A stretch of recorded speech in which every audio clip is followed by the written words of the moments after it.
and welcome to Evaluating Information. A vital step in the research process is to evaluate and filter the information you gather. There are important criteria to consider when selecting resources for their quality, reliability, and relevance to your research. This section or module considers how to evaluate this information. First, consider whether the information has been peer-reviewed. This is a quality control measure. The goal of peer review is to assess the quality of articles submitted for publication in a scholarly journal.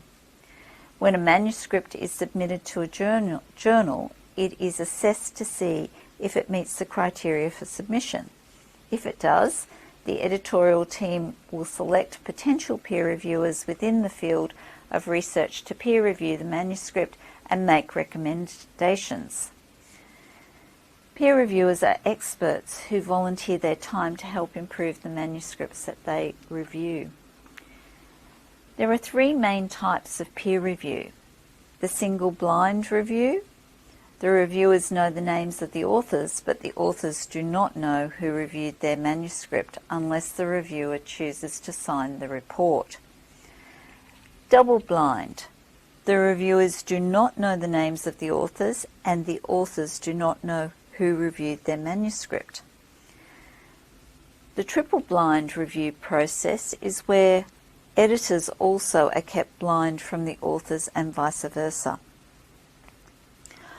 Open peer review is when authors know who the reviewers are and the reviewers know who the authors are. If the manuscript is accepted, the named reviewer reports are published alongside the article.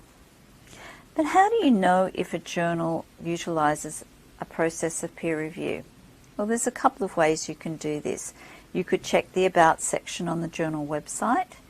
You could, if you're in a database, create a facet down the side or the library search that indicates peer review. Or you could also check Ulrich's Web, which is a database which we subscribe to. It's available to QUT staff and students, and I'd like to take you there right now. So we're going to the library website. Just hopping across there now. So remembering that you can access this website from Google as well by clicking on QUT Library. We're going to click on View All Databases, and we're going to go to U. So the database is Ulrich's Web, and so if we click on U, that should take us down to that database. It's a periodicals directory, and it houses over 300,000 journals, newspapers, things that are published in a periodical manner. Just click on the database, and you'll have to log in.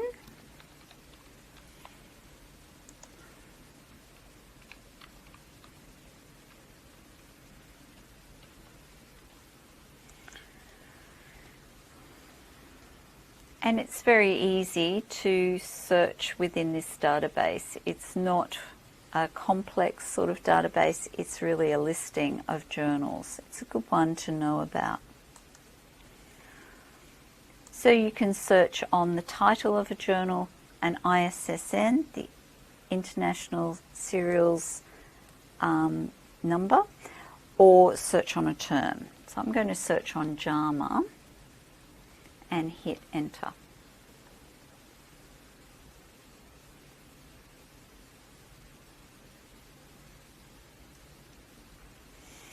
An easy way from this first screen to tell whether a journal has been peer reviewed or goes through a peer review process is to check on the little referee jacket. You can see if I pass my mouse across that, that indicates that this journal has gone through some peer review process. If we were to click further into the title of the journal,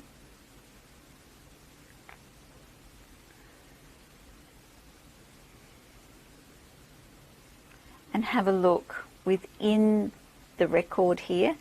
It says that yes, it's been reviewed. That indicates, refereed, sorry. It indicates that it's had a peer review. Means the same thing. And you've got the little referee's jacket to indicate that. Also, you'll see that the content type is academic or scholarly. That equals the same thing. Excellent.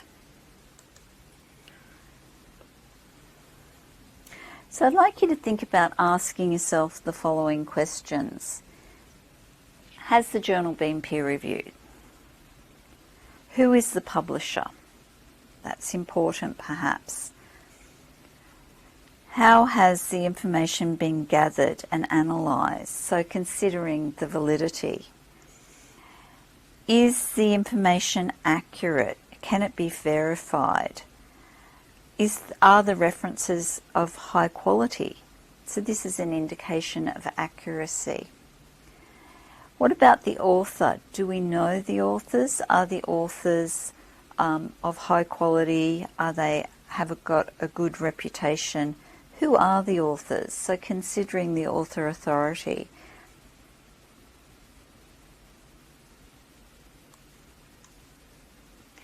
This is a very good little video that I'm not going to play here, but you can actually play it at your own time, just outlining information about peer-reviewed articles.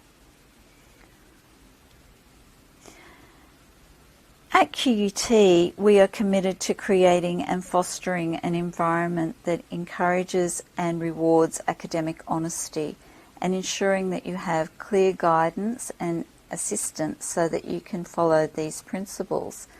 This means that both staff and students are expected to exhibit honesty, respect, fairness, and trust, and act in a responsible manner when undertaking academic activities.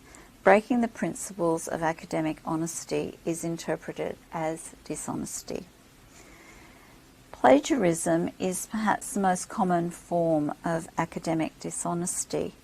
It's where you represent someone else's work as your own, even if you didn't intend to. Plagiarism is the act of presenting other people's words, ideas and creations as your own work. Appropriately referencing and acknowledging others' works, ideas and creations in your work is required by QUT and expected by the research community. Plagiarism, whether intentional or unintentional, is unacceptable and viewed as academic misconduct. Plagiarism may take a number of forms, and I'll just highlight what they are for you. 1, using another author's phrases or expressions without acknowledgement. Copying content from websites, books, articles, newspapers, magazines, plays, movies or speeches without acknowledgement. Copying artwork, photos, graphs, diagrams or music without acknowledgement. Using or developing ideas from another person's work without acknowledgement. Failing to use quotation marks when directly quoting another person's work. Failing to summarise or paraphrase appropriately. And lastly, failing to reference appropriately. So I highlight that there's a video here and there's other information on how to avoid plagiarism. So that's through the QUT resource on Blackboard called IFR Plagiarism in Thesis and Dissertations, Avoiding It.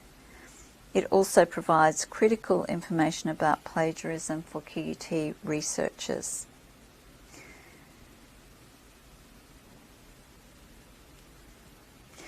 We have, to help you, we have created a SiteWrite. SiteWrite is a referencing guide and it provides an introductory guide to citing and referencing.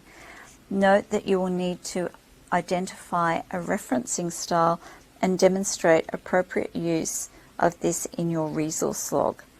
If you don't know which style to use for your thesis, check with your supervisory team.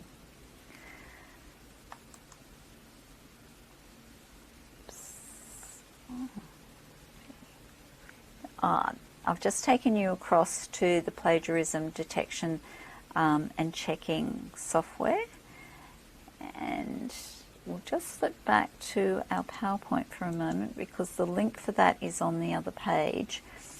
So this information is about using Authenticate. So if you've done an undergraduate degree, you likely have used the software Turnitin. This is Turnitin but for researchers and is much better for researchers in that it doesn't capture your information but it still gives you a report.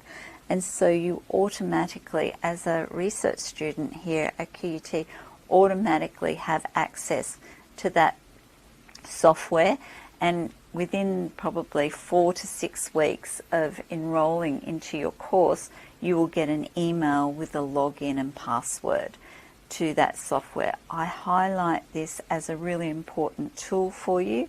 Get used to putting your work through Authenticate and being able to understand the reports. You're expected and it's mandated that your final thesis actually is pushed through Authenticate before it goes out to marking. So it's a good idea at this early stage to start to use that software and understand it. It will be very illuminating to you, I'm sure. A bit of an education about how the software sees your writing and how you can change your writing if appropriate. Also, it's good to note that a lot of the publishers actually, when you submit for publication, they will put your work through Authenticate. So probably good practice to use it anyway. And just talking about referencing here, so we know that there's in-text citations and there's a reference list or bibliography. My point to you is early on, decide that you are going to use which bibliographic software you're going to use. Are you going to use EndNote? Are you going to use Mendeley, Zotero, or any of the others? We don't mind what you use, but it's important that you're writing a long document that you actually are clear about which software you're going to use in the very beginning and get started with that. Also, as said on the previous slide, investigate the style that you're going to use to write your thesis and get used to that style.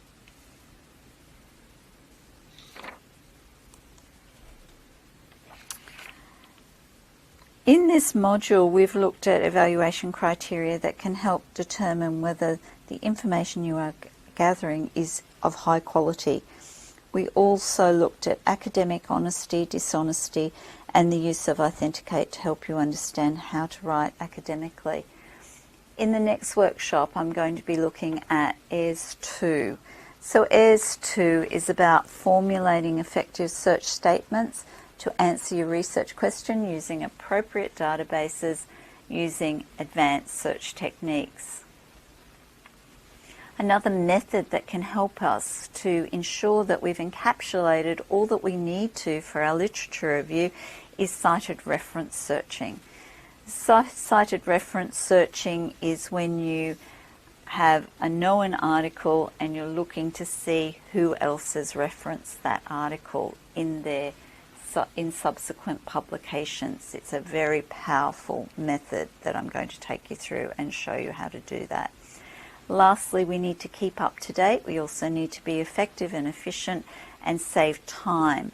So how do we do that? We need to keep up to date with some of the journals that are coming out. That means that we're keeping up to date with the table of contents each time a new issue is published. We'll get an email alert to say this is the contents of that particular issue. So it's important to understand what journals are valuable in your area and then create a table of contents service for those. Similarly, when you're doing the database searches, it's important to create a search alert statement within that database so that you can either be emailed when those more records are imported into the database to keep you up to date with the new information that matches your search that you saved there, and also to go back in there and rerun those searches. So again, you're saving time. It's been a pleasure talking to you about this topic, and I'll see you next time.